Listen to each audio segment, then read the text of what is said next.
Olá, boa tarde, gente. Sejam todos bem-vindos e bem-vindas a mais uma live do Instagram do Ministério Público. Hoje temos um tema polêmico, super importante nesse momento que estamos vivendo, que é a questão da violência doméstica. Tá?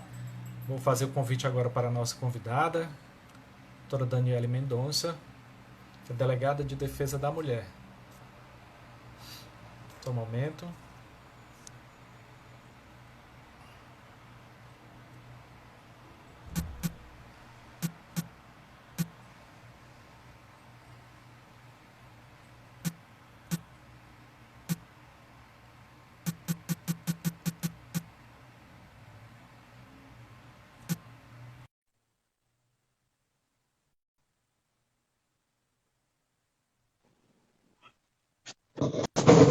Agora sim. Agora deu certo. A Daniela era nossa convidada da live da semana passada, na quinta-feira, não foi, Dani?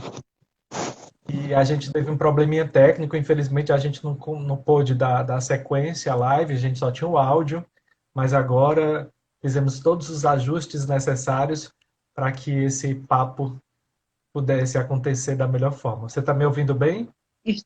Boa tarde, estou ouvindo, Reginaldo. E quem está em casa, quem está acompanhando a gente também está nos ouvindo bem? Vocês podem colocar nos comentários para poder a gente dar sequência. Ok?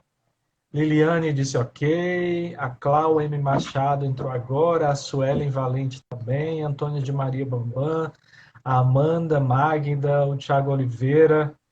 Tem bastante gente acompanhando essa nossa live e eu queria agradecer a presença de todos vocês. Essa é uma programação promovida pelo Centro de Estudos e Aperfeiçoamento Funcional, CEAF, do Ministério Público do Estado do Ceará, junto com a Escola Superior do Ministério Público. São os dois braços formativos que promovem qualificação tanto do público interno como também do público externo no âmbito do Ministério Público do Estado do Ceará. Já realizamos várias lives com temas super importantes e dessa semana, inclusive, vai ter uma live hoje terça-feira, e amanhã já temos outra também muito bacana. No final eu falo para vocês o tema. A live de hoje tem como tema medidas para combater a violência doméstica em tempos de isolamento. Medidas para combater a violência doméstica em tempos de isolamento. Nossa convidada é a doutora Daniele Mendonça, que é delegada de defesa da mulher, está há mais de 10 anos na Polícia Civil. Ela tem uma atuação muito forte justamente na formação de policiais para atuar nessa área de proteção às vítimas da violência doméstica. Inclusive, ela trabalhou, participou na formação e qualificação de policiais militares e peritos na Academia Estadual de Segurança Pública e também de policiais civis da Força Nacional na Secretaria Nacional de Segurança Pública do Ministério da Justiça, justamente nessa temática de violência e gênero. Daniele, não vou chamar você de doutor para poder a gente ter um papo mais informal. É, vamos caracterizar assim, o que é a violência doméstica. Existem termos que se diferenciam, né? A violência contra a mulher, ora se fala violência doméstica. Como é que a gente pode compreender esses termos? Boa tarde. Boa tarde, quero agradecer o convite do Ministério Público, né, da do Ministério Público, para participar dessa live, para a gente poder explicar esses termos e também esclarecer às mulheres quais são os seus direitos que estão plenamente garantidos nessa fase tão difícil de isolamento social, nesse momento único, né, que a nossa geração tem vivido, que é esse momento de pandemia.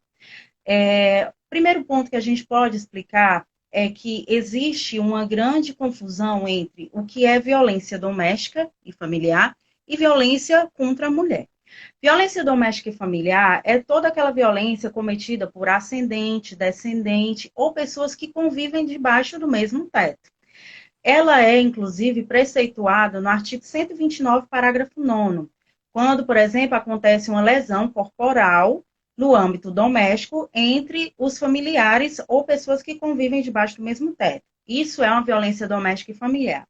E essa violência doméstica e familiar, inclusive, ela pode ter como vítima o homem, certo? O homem também pode ser vítima do artigo 129, parágrafo 9º, que é a lesão corporal nesse contexto. Contudo, é importante diferenciar a violência de gênero cometida dentro do ambiente doméstico e familiar, dessa violência que é preceituada no 129, parágrafo 9º do Código Penal. A violência, quando ela é contra a mulher, dentro do âmbito doméstico e familiar, ela terá aplicação do artigo 129, parágrafo 9º, cumulado com a Lei Maria da Penha. As pessoas, muitas vezes, elas falam da Lei Maria da Penha, e a Lei Maria da Penha, ela tem esse objetivo, é regular os trâmites no que tange à violência doméstica e familiar cometida contra a mulher, em razão de gênero. Esse é, inclusive, o preceito da Lei Maria da Penha, que seja em defesa de mulheres dentro do contexto doméstico e familiar, certo? Isso traz uma série de repercussões na aplicação da lei. Porque quando um homem é agredido por um irmão, ele vai fazer jus, certo, da aplicação como vítima do artigo 129, parágrafo 9º. Porém, a ação é pública condicionada.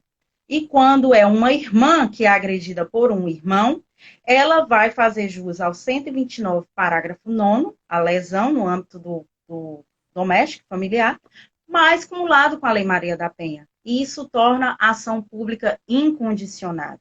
E ela vai fazer jus a todos os mecanismos, todos os instrumentos que a Lei Maria da Penha coloca para sua proteção. Então, essa é uma das diferenças.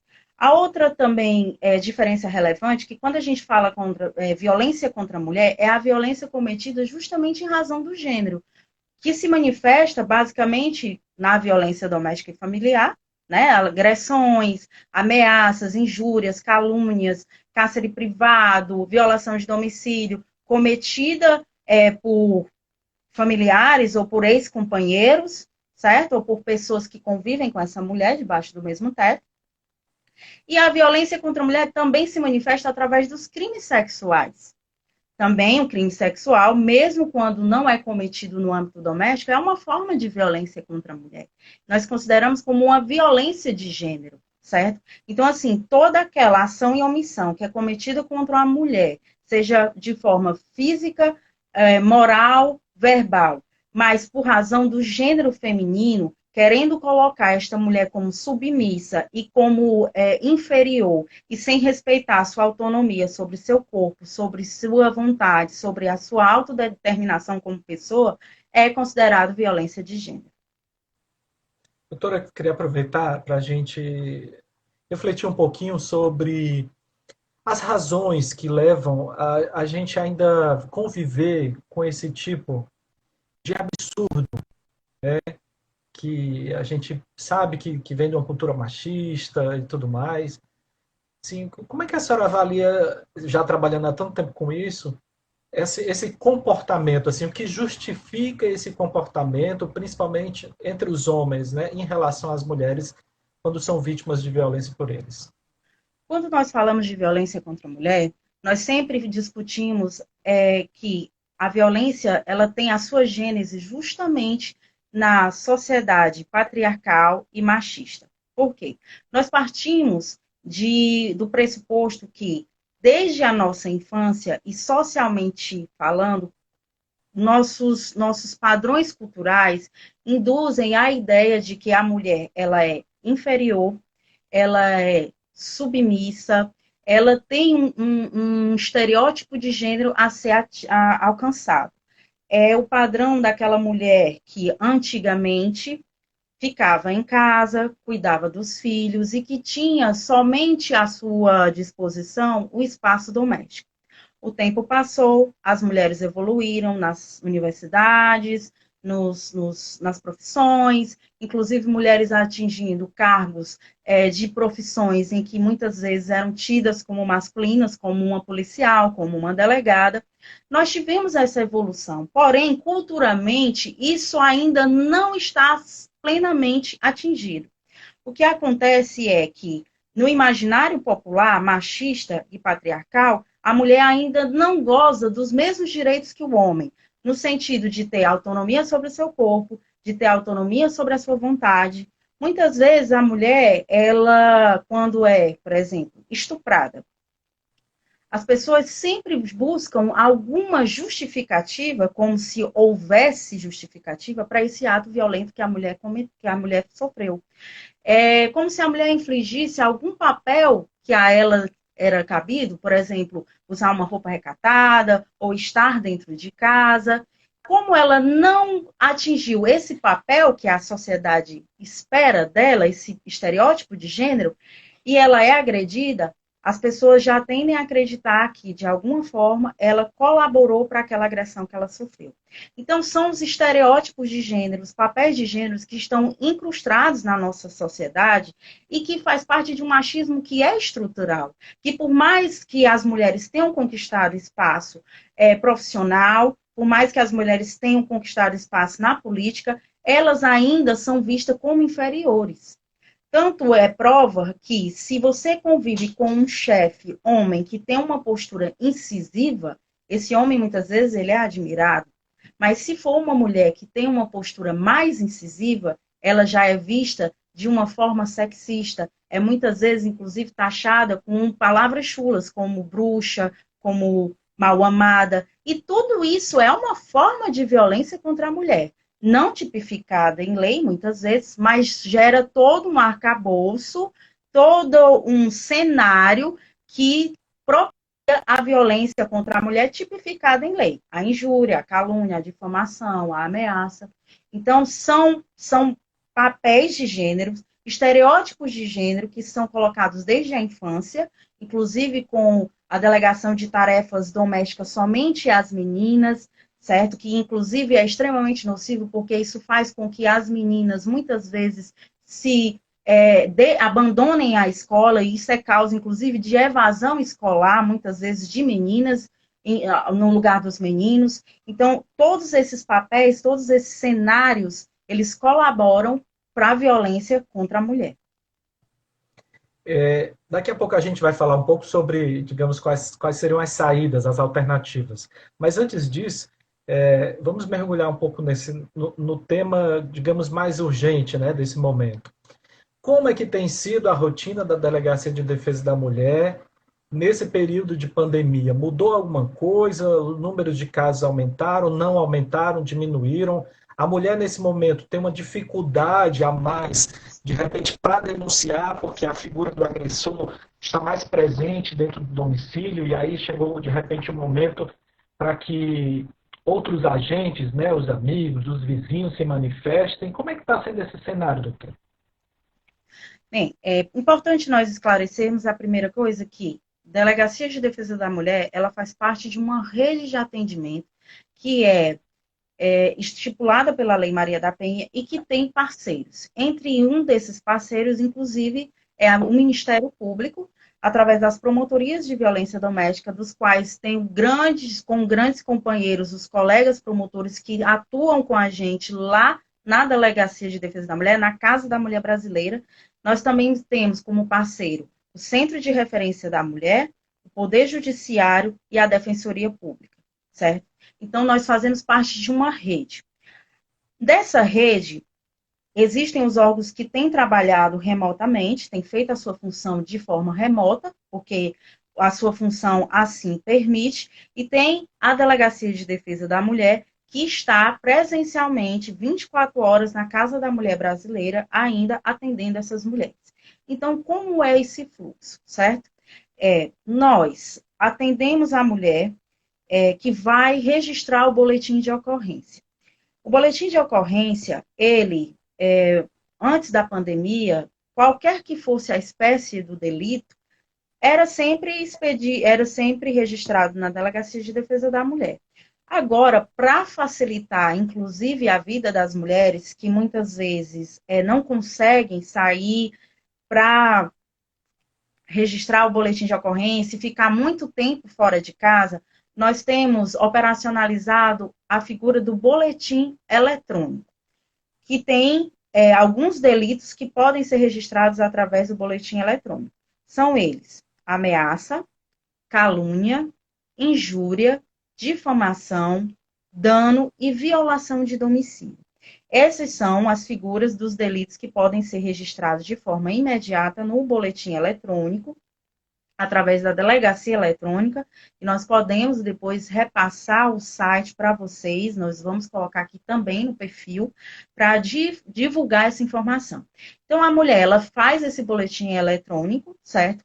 Porém, para o registro da medida protetiva, para o pedido de medida protetiva, ela precisa realmente ir até a delegacia, munida dos dados do seu agressor, da pessoa contra quem ela quer a medida. Isso é uma exigência do Poder Judiciário, que é esse importante parceiro da polícia, do Ministério Público e da Defensoria na rede de atendimento às mulheres. Só que, mesmo que a mulher tenha que ir à delegacia, isso já encurta o tempo dela lá na repartição, na delegacia. Ela vai chegar rapidamente com o seu BO, vai fornecer os dados e rapidamente essa medida vai ser feita. Então, o boletim de ocorrência de ameaça, que a mulher demorava uns 30 minutos, 40 minutos para ser atendida e para fazer o seu relato, ela chegando já munida do boletim eletrônico, ela vai ser atendida muito mais rapidamente. Então, rapidamente, ela será dispensada para retornar ao seu convívio familiar e aquele requerimento de medida vai ser corretamente encaminhado ao Poder Judiciário, que vai se pronunciar sobre o pedido dela, certo? A respeito Oi, desse momento porque de a sua pandemia. internet está um pouco. Você conseguiu entender? O pessoal conseguiu Sim, captar? Pronto. aqui está perfeito. Pronto. Também é necessário esclarecer que existem delitos em que a mulher precisa realmente ir até a delegacia fazer esse registro, porque são delitos em que há expedição de guia de corpo de delito. Por exemplo, uma agressão física, ela realmente precisa ir até a delegacia, vai fazer o boletim de ocorrência e vai receber uma guia para a realização de exame de corpo de delito. Porque nós precisamos dessa prova pericial para a instrução do inquérito policial. Lembrando que todo delito de lesão, como nós já conversamos lá no começo, que se enquadra no 129, né, Código Penal, artigo 129, parágrafo 9º, é uma ação pública incondicionada, quando é cometido contra uma mulher em razão do gênero. Então, nós temos que instaurar essa investigação e nós precisamos do exame de corpo de delito para ser a prova daquele delito praticado contra aquela mulher. Então, em caso de lesão corporal, em caso de estupro, em caso de vias de fato e alguns outros delitos que ainda não foram implementados no sistema, é importante que a mulher vá até a DDM, descumprimento de medida protetiva também, quando o agressor já tem contra ele uma medida protetiva e ele descumpre essa medida, trata-se de um crime que, inclusive, pode ensejar prisão preventiva ou então prisão em flagrante. Então, é necessário que essa mulher, que tem uma medida protetiva em seu favor, e o agressor descumpre, que ela compareça imediatamente à DDM. E se ela não consegue ir, devido à sua vulnerabilidade por estar presa com o agressor, que ela comunique a algum familiar ou algum amigo que possa fazer esse registro, noticiar esse registro, para que a delegacia instaure a apuração. E também pode ligar para o 190, porque o 190, que é o número do CIOPS, né, possui o vínculo com todas as viaturas de polícia militar, para que ela possa realmente receber aquele socorro da polícia militar imediatamente. Aí ela assiste o 190 e se estiver em situação de flagrância, realmente pode, inclusive, ensejar a prisão imediata do agressor. Então, a delegacia tem funcionado 24 horas, certo? Para o registro de boletim de ocorrência dessa natureza e também para a expedição de medida protetiva de urgência. Nesse momento de pandemia, que muito se fala do convívio muito mais intenso, né, entre vítimas e agressores, observou-se algum tipo de mudança? Aumentou o número de denúncias? Diminuiu? Ou ficou, como é que tem sido o movimento esses últimos 45 dias? Nós temos observado que, infelizmente, devido até à dificuldade de locomoção, as denúncias realmente têm diminuído. Mas é como nós sempre falamos, infelizmente, não se pode dizer, e isso já foi comentado por parceiros, né, da rede em outros veículos de comunicação, nós não podemos dizer, infelizmente, que a violência diminuiu. Quisera que essa fosse a razão. Mas a gente sabe que é porque, infelizmente, as mulheres não estão conseguindo chegar até a denúncia. Né? Às vezes não consegue chegar até uma delegacia, ou não consegue comunicar algum familiar, muitas vezes ela está 24 horas presa com o agressor. Então, por isso que nós comentamos e sempre conscientizamos a sociedade, e amigos e familiares, de estarem atentos a esses sinais. Se você sabe que uma mulher, ela sempre sofre violência doméstica, costumeiramente, ela não efetuou a denúncia anteriormente, vale lembrar que muitas vezes a mulher não realiza a denúncia por N motivos, por isso que não cabe a quem quer que seja julgar essa mulher, é necessário que ela seja acolhida e apoiada, certo? Então, assim, se você como familiar ou vizinho sabe de uma vítima de violência doméstica e ela não está conseguindo falar com você, não está mantendo contato com você, é interessante que você faça alguma denúncia, tente falar com ela, faça uma ligação. Se ela falar, não, olha, é porque realmente eu estou sendo agredida, não estou conseguindo sair de casa, que você procure as autoridades e que faça essa parte, muitas vezes, por essa mulher que não está conseguindo chegar até as autoridades. Eu também vou divulgar aqui números de telefone, nós vamos deixar aqui salvo no perfil e também posso encaminhar para você. Telefone dos parceiros da rede, entre eles nós, Delegacia de Defesa da Mulher, que estamos funcionando 24 horas através do 3108-2950. Né? Nós também estabelecemos agora uma parceria com a Polícia Militar, com um grupo de apoio às vítimas de violência, certo? Que é um grupamento específico da PM que tem acompanhado mulheres vítimas de violência também, até, inclusive, elas receberem a medida protetiva para demonstrar para os agressores que a polícia e que o Estado está ali presente. E eu posso também De qualquer explicar. modo, o 190 é o número de emergência que a pessoa deve ligar. Pronto, o 190 é o número de emergências. Você escutou gritos na casa de uma vizinha, escutou gritos na casa de um familiar, sabe que aquela vítima muitas vezes já foi agredida e não efetuou uma denúncia ou já efetuou denúncias. Se você suspeita de uma situação de urgência, se você está na rua e vê uma mulher sendo agredida, qualquer pessoa pode ligar para o 190, porque é uma situação de urgência que a Polícia Militar se dirigirá até o local para checar aquela situação e, eventualmente, efetuar a prisão, leva para a delegacia, onde a situação será analisada pela delegada, certo? Existe uma situação em que você sabe que a mulher ela é sempre agredida, mas não está numa situação de flagrante, não é uma situação ali naquele momento. Você pode ligar para o 180, você pode ligar para o 3108-2950, que é o telefone da delegacia, e também pode ir até a delegacia registrar essa denúncia. Nós orientamos que ligue também para que a gente possa até, se for o caso, a pessoa fazer o boletim eletrônico, para que a pessoa também não precise, muitas vezes, se expor, né, nesse momento de pandemia, indo até a delegacia. Nós temos buscado também usar da tecnologia, né, do boletim eletrônico, para, inclusive, proteger a saúde, né, de toda a população. Mas, se estiver numa situação de emergência, pode ligar o 190, certo? Ou também para a delegacia, 3108-2950. 29,50, é isso, doutora? Isso, 3108-2950. Tá, eu até já coloquei aqui nos comentários, já coloquei o contato para quem quiser anotar.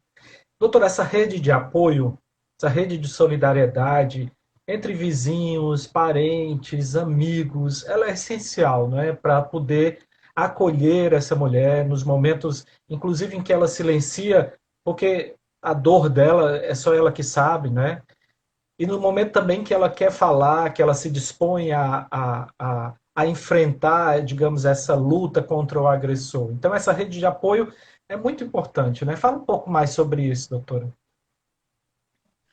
O que nós conseguimos observar é que as vítimas de violência, elas têm de violência doméstica, familiar, ou então vítimas de violência sexual. Lembrando que a Delegacia de Defesa da Mulher, ela também apura os delitos praticados no âmbito de crimes sexuais contra mulheres adultas, certo? Independentemente do vínculo entre vítima e agressor, certo? Nós temos a atribuição de investigar os crimes praticados sob a égide da Lei Maria da Penha, ou seja, violência doméstica e familiar contra a mulher, em razão de gênero, como também os crimes sexuais, né? Qualquer crime de estupro, importunação sexual que tenha sido cometido contra uma mulher, tanto dentro de uma relação doméstica familiar, como por um desconhecido. Então, é importante nós lembrarmos que essas mulheres que são vítimas de violência, né, por razão de gênero, elas muitas vezes se sentem culpabilizadas pela violência que elas sofreram. Devido ao senso patriarcal, senso machista instalado na sociedade, essa mulher muitas vezes tem vergonha de falar daquilo que ela sofreu, porque ela acredita que muitas vezes teve um comportamento de alguma forma inadequada que provocou o agressor, né? Isso é extremamente nocivo, é o que atrapalha a denúncia, por isso que nós sempre falamos para os familiares, falamos para a sociedade e sempre batemos nessa tecla da necessidade de acolhimento e de entender que o agressor é o agressor, a culpa é exclusivamente do agressor. Porque a partir do momento em que eu escuto o relato de uma vítima de violência doméstica e eu faço o seguinte comentário: ah, mas ele é uma pessoa muito boa, uma denúncia dessa vai prejudicá-lo para o resto da vida. A partir do momento em que eu faço esse comentário, aquela vítima ela já vai se sentir inibida em denunciar, porque ela vai achar que está prejudicando o agressor, quando na verdade ela não está prejudicando, ela está apenas denunciando um fato que vai ser investigado. E cabe a gente lembrar aqui que nós somos policiais e que nós investigamos as denúncias. E que muitas vezes essa mulher não denuncia porque tem medo de falar, de prejudicar o agressor, e elas falam isso pra gente. Doutora, eu não quero prejudicar ele. E aí a gente fala, olha, você não está prejudicando o agressor. É a conduta dele que vai ser investigada e ele vai ser responsabilizado pelos seus atos. Então, nós, como sociedade, nós temos que ter esse cuidado e esse acolhimento com a vítima, porque a partir do momento em que eu faço um comentário assim, ou então do tipo, ah, mas se ela foi agredida, assim, alguma coisa ela fez para esse homem perder a paciência com ela. Já é um comentário que culpabiliza a vítima. Então, se culpabiliza a vítima, ela já se sente julgada e inibida a denunciar. Então, como sociedade, nós temos que ter muito cuidado. Como família, certo? Nós observamos que muitas vezes até familiares da vítima, infelizmente, desestimulam a denúncia. E aí, quando acontece algum ato mais grave, algum fato alguma lesão corporal mais grave, ou então até uma tentativa de feminicídio ou um feminicídio, aí aquela família ela fica se sentindo culpada, porque ela falava, mas a gente sempre dizia que ele era uma boa pessoa e ela nunca denunciou. Então, assim, nós temos que encarar esse assunto com a relevância que ela realmente tem. A sociedade, a família, muitas vezes, acredita que uma vítima de violência doméstica é um crime com menos gravidade, é uma vítima menos importante do que uma vítima de roubo. E isso é extremamente grave, isso é muito perigoso. Porque na minha experiência como policial, o que eu consigo observar é que as ocorrências que envolvem violência de gênero, violência doméstica e familiar, são aquelas que muito provavelmente terão desfecho trágico. Porque já tem a mentalidade banalizada da violência contra a mulher. Então, como sociedade, nós precisamos acolher essas mulheres para que elas se sintam seguras, para que elas se sintam confiantes em realizar a denúncia, para que o agressor seja realmente responsabilizado corretamente e que esse agressor através de outras instituições, que não cabe esse papel à polícia, mas, inclusive, o Ministério Público, sei que tem feito um bom trabalho em relação a isso, para que trate também, paralelamente, de toda a questão psicossocial desses agressores, para que eles não venham a reincidir nesse delito com outras mulheres. Eu quero, inclusive, registrar aqui uma grande participação de homens na nossa live. Tem sido uma discussão e um debate super proveitosos, inclusive eles fazendo e mandando comentários e perguntas bem interessantes. Doutora Daniele, como é que a gente pode, e aí falo, por exemplo, na condição de vizinho, ou de irmão, de primo, né? Como é que a gente pode identificar os primeiros sinais de abuso?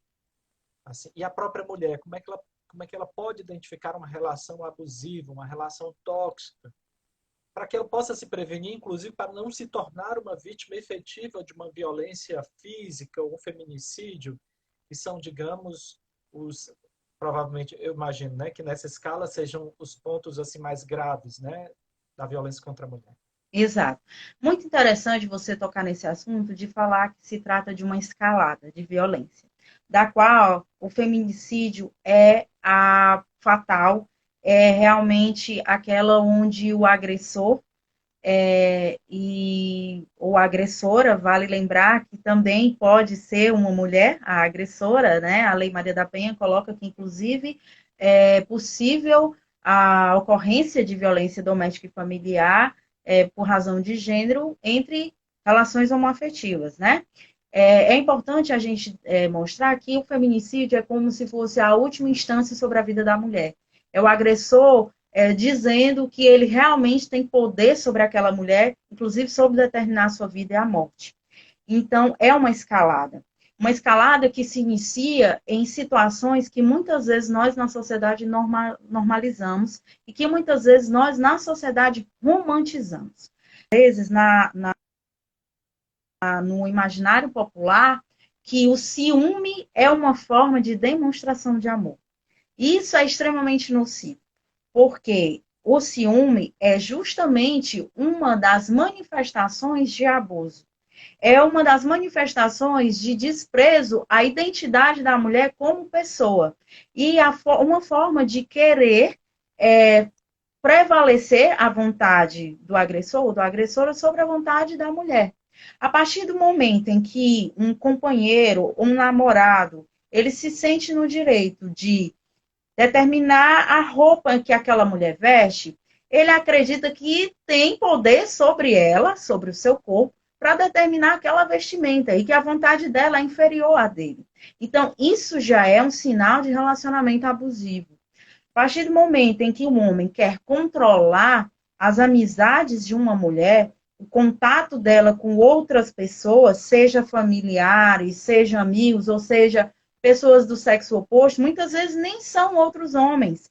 Nós temos vítimas, muitas vezes, em que o seu companheiro, o agressor, ele quer controlar, inclusive, o contato dessa mulher com a família dela, com irmãos, com a mãe, porque ele quer aquela vítima exclusivamente sob o seu poder, porque, inclusive, ele sabe que afastando essa mulher do vínculo dela familiar, ele vai estar vulnerabilizando-a cada vez mais e acuando-a sob o poder dele. Então, esses são sinais que a mulher deve ficar atenta. Controle de roupa, controle de maquiagem, de locais que você sai, controle de amizades, controle de aparelho celular, certo?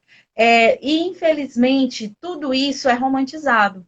Nós vemos muitas vezes na internet, nas redes sociais, nos memes, brincadeiras com isso. De que se uma moça está com a roupa curta, olha, eu já vi um meme nesse sentido, e isso é importante que a gente fale, porque nós temos adolescentes entrando nessa cilada dos relacionamentos abusivos, e meninos, adolescentes reproduzindo esse comportamento, certo? Então, é importante que a gente fale sobre isso. Então, já vi memes em que uma moça, ela comentava com o namorado, colocava uma foto de uma modelo com uma roupa muito curta. E ele dizia que se fosse ela que estivesse vestindo aquela roupa, ele não ia aceitar, né? Ela, eu comprei essa roupa, ele, pois comigo você não sai com essa roupa. Isso já é uma demonstração de abuso. E a gente romantiza. Por quê? Porque as pessoas acham que é bonito ter ciúme. Se tem ciúme é porque tem cuidado, certo? Então, assim, nós temos que ter cuidado com isso, porque é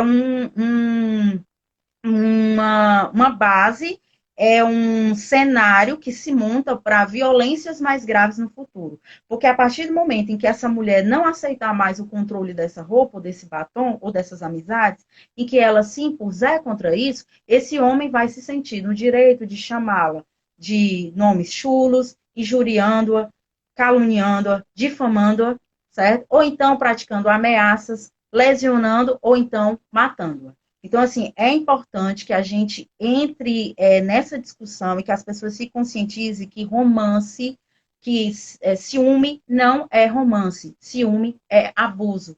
Controle de vontade é abuso. Isso não faz parte de um amor saudável.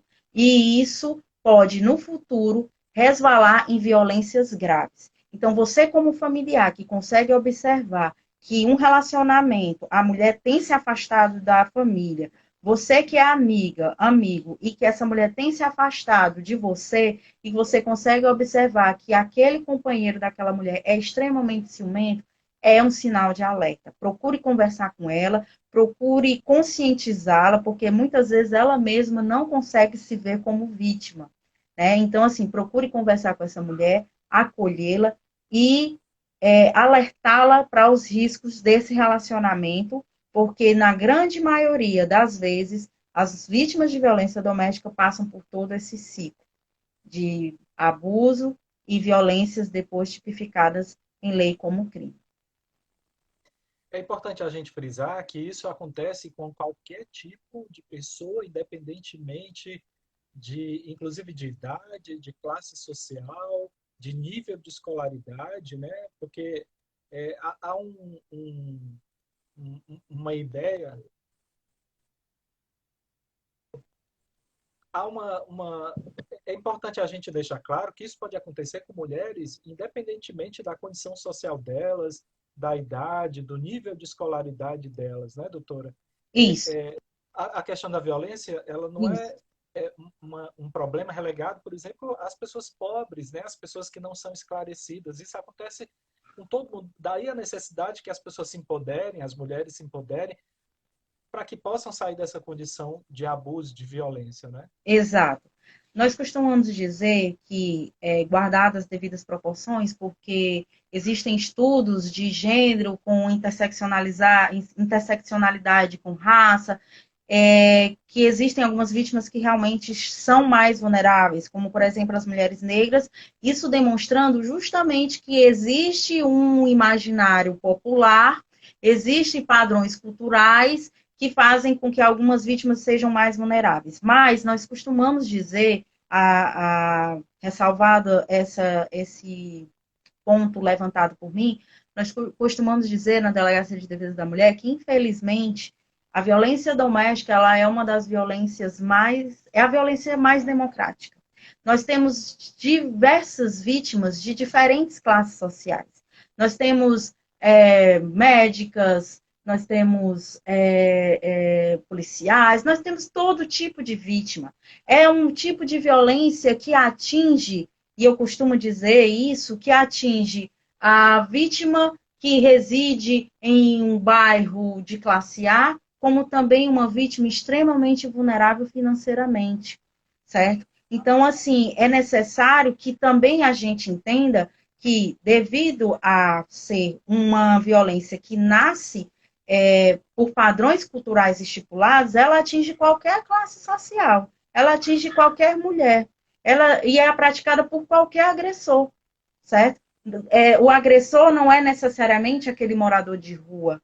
O agressor, ele poderá ser qualquer profissão, certo? Então, assim, é importante que a gente tenha essa consciência e que a gente acolha a mulher, independentemente de qual a classe social e a profissão que ela pratica.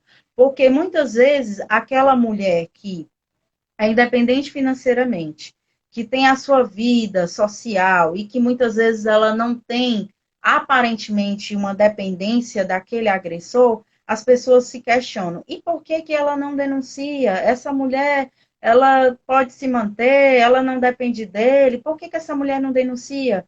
E julgam essa mulher. Ela não denuncia por N motivos. Não é o fator financeiro, mas existem outros fatores. Os filhos, o medo de sofrer uma outra agressão, a vergonha, certo?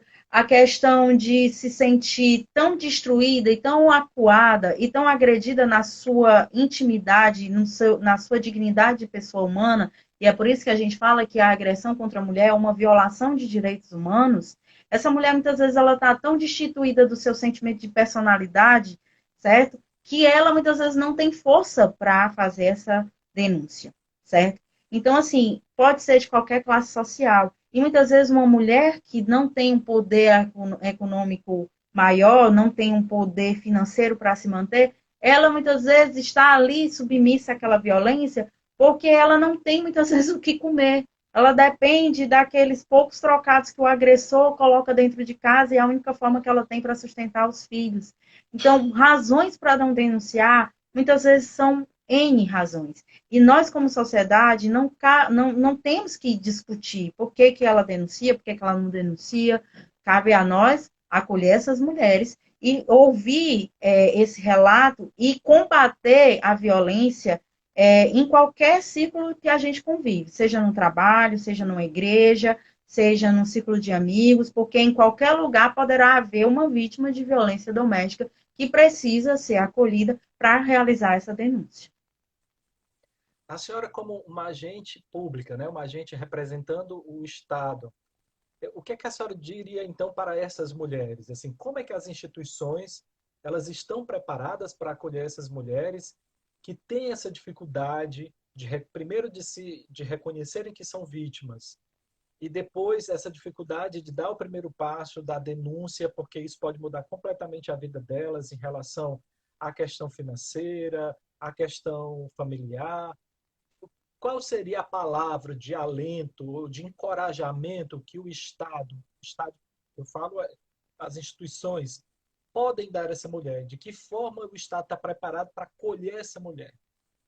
O Estado brasileiro evoluiu muito nos últimos anos em relação a essa temática de combate à violência contra a mulher. Através da Lei Maria da Penha, né, que foi uma condenação do Estado brasileiro devido à leniência, no caso da Maria da Penha, mas com a promulgação da Lei Maria da Penha nós já tivemos um grande avanço e todo dia essa lei avança, certo? Todo dia ela avança, não obstante muitas vezes determinados setores da sociedade queiram atacá-la, mas todo dia ela avança em seus mecanismos para a defesa. Nós tivemos também uma evolução com a lei do feminicídio, porque antes as mortes de mulheres elas eram inviabilizadas, elas eram invisibilizadas, eram colocadas no rol dos homicídios dolosos e não se enxergava a gravidade que é a morte de uma mulher por razão de gênero. A morte de uma mulher porque ela quis se divorciar e o seu companheiro não aceitou. Ela era colocada como do lado de uma vítima de um latrocínio, mas a causa é totalmente diferente. Então, com a lei do feminicídio, também em 2015, houve esse avanço. Então, a legislação ela tem evoluído e alguns mecanismos também de combate têm evoluído. Nós tivemos a implementação da Casa da Mulher Brasileira no estado do Ceará, e em alguns outros estados também. E a Casa da Mulher Brasileira é um equipamento federal que foi instituído na época pela presidenta Dilma, no programa Mulher Viver Sem Violência, e ela institui toda a rede de acolhimento às mulheres no mesmo local. Porque o que acontecia antes? A mulher ia para a Delegacia de Defesa da Mulher, registrava o BO. Depois, ela queria entrar com uma ação civil por alimentos contra o seu agressor. Ia até a defensoria, em outro prédio, em outro local. Ela queria ter um acompanhamento psicossocial. Ela tinha que se deslocar para outro estabelecimento, que era o Centro de Referência da Mulher. Com a Casa da Mulher Brasileira, todos esses órgãos estão no mesmo local. E isso foi um avanço muito grande para as vítimas e também para nós, né, das instituições que trabalhamos nesse tema. Então, a partir do momento em que estamos todos juntos no meio, já vai ter a possibilidade de mais rapidamente o seu procedimento ser encaminhado, bem como ela não vai gastar tempo nem dinheiro fazendo uma verdadeira via cruz e evita, assim, também a revitimização. Então, o que eu quero dizer para essas mulheres é que nós temos evoluído no setor da legislação, como também através dessas políticas públicas, no combate à violência contra a mulher. Mas é necessário que a gente também faça uma ressalva. Não é apenas esse mecanismo que vai fazer com que a violência contra a mulher realmente seja eliminada. Nós precisamos da parceria da sociedade. Não é apenas a responsabilização criminal do agressor, através da delegacia, através do Ministério Público e do Poder Judiciário, que vai fazer com que a violência diminua. Nós precisamos da sociedade atuando no setor como educação, formando uma nova consciência cultural. Isso, inclusive, é estabelecido em qualquer instrumento que trate de direitos humanos que fale sobre violência de gênero, inclusive na própria Lei Maria da Penha. É importante que a gente discuta sobre o direito da mulher, discuta sobre a equidade de gênero desde a infância, para que as crianças entendam, um menino entenda que a sua amiguinha menina, ela tem o mesmo direito que ele, certo? E que a vontade dela também deve ser respeitada. E que esse menino se torne um adolescente que tem essa consciência e será um homem que vai ter essa consciência também. Então, é um trabalho de parceria, é extremamente necessário. Então, o que eu falo para essas mulheres é que nós temos evoluído e nós estamos preparados para qualquer denúncia que elas venham a fazer. Nós tivemos mudanças recentes na legislação quanto aos crimes sexuais também, por exemplo, situações de importunação sexuais, que eram, por exemplo, toque libidinoso nos seios ou em partes íntimas, sem a prática de ameaça ou de violência, eram considerados contravenção penal, né? Era considerado uma importunação ao pudor e tratava-se de um crime de menor potencial ofensivo. Atualmente, em setembro de 2018, aconteceu uma modificação e atualmente é considerado um crime, é um crime de importunação sexual, ou seja, aquele agressor, se pego em flagrante, pode ser preso, certo? Então, assim, a evolução da legislação tem acontecido, a evolução das políticas públicas tem acontecido, e nós, como polícia, como Poder Judiciário, como Ministério Público, como parceiros de rede de atendimento às mulheres, nós temos, dia após dia, efetivado a aplicação da legislação que está em prol das mulheres. Ok, doutora, eu acho que o assunto foi bem discutido, foi bem debatido. A senhora queria acrescentar mais uma coisa, uma palavra final? Nós já estamos chegando aos 50 minutos de live. Agradecer muito a participação da senhora, realmente a live foi muito esclarecedora.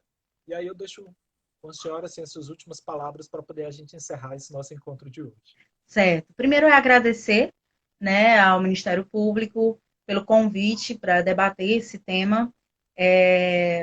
Logo se vê que é um tema que eu gosto.